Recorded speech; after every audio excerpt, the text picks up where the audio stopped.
ഒരു ക്ലാസ്സിൽ തന്നെ പല രീതിയിലുള്ള കുട്ടികളുണ്ടാവും. നന്നായിട്ട് പഠിക്കുന്ന കുട്ടികളും ഉണ്ടാവും, പഠനത്തിൽ നല്ല പ്രയാസമുള്ള കുട്ടികളും ഉണ്ടാവും. ഈ പഠനത്തിൽ പ്രയാസമൊക്കെ ഉള്ള കുട്ടികളെ സംബന്ധിച്ചിടത്തോളം അവർക്ക് ചിലപ്പോൾ എപ്പോഴും സ്കൂൾ ലൈഫ് എന്ന് പറയുന്നത് ഭയങ്കര സ്ട്രെസ്ഫുൾ ആയിട്ടുള്ള ഒരു എൻവയോൺമെൻ്റ് ആയിരിക്കും. കാരണം സ്കൂളിൽ പോയി കഴിഞ്ഞാൽ ക്ലാസ്സിൽ എന്തെങ്കിലും ഹോംവർക്കൊക്കെ ചെയ്ത് വരാനുണ്ടാവും, അതിവർക്ക് വേണ്ട രീതിയിൽ ചെയ്യാൻ പറ്റുന്നുണ്ടാവില്ല.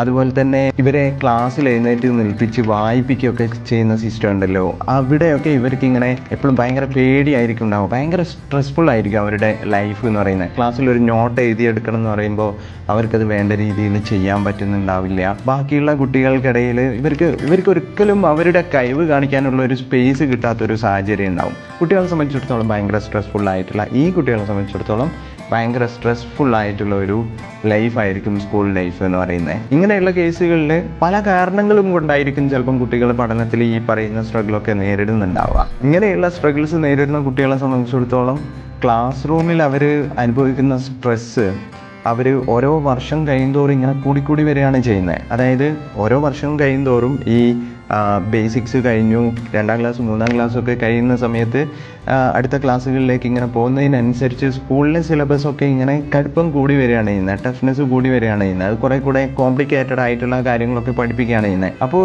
അത് ഇവർക്ക് പ്രോസസ്സ് ചെയ്യാനും അത് പഠിക്കാനൊക്കെ ലേൺ ചെയ്യാനൊക്കെ നല്ല ബുദ്ധിമുട്ടായിരിക്കും. ഇവരെ സംബന്ധിച്ചിടത്തോളം ഇവരുടെ ബേസിക്സ് ഇതുവരെ റെഡി ആയിട്ടില്ലല്ലോ.